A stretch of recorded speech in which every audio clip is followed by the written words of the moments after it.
Listen, so every generation has their absurd activity. For mine, it was planking. But in the 1920s, the big one was flagpole sitting.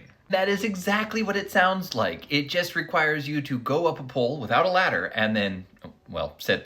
But then in the 1950s, we had our own local legend, Flagpole Kitty. Catherine Donham was 18 years old and recently married, and she's like, you know what I'm gonna do? Break the freaking world record. She ends up spending 169 days on top of this 60-foot pole in an 8x8 canvas enclosure.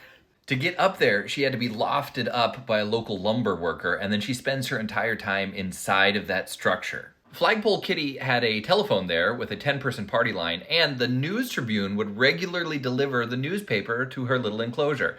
I'm sure you have other questions about how this goes on, but they're going to get even wilder when you find out that 2 weeks into her endeavor, she finds out, what do you know, she's pregnant. And what is Kitty's husband doing for the 169 days that she's on top of this 60-foot pole, growing a child? Well, various accounts were out there. Is he a war hero in Korea? Is he building houses in Oklahoma? No, he was knocking places over and robbing them. Quite a few burglaries, in fact, including the one where he goes to Fort Lewis and steals a bunch of walkie-talkies, which is the one that eventually gets him arrested.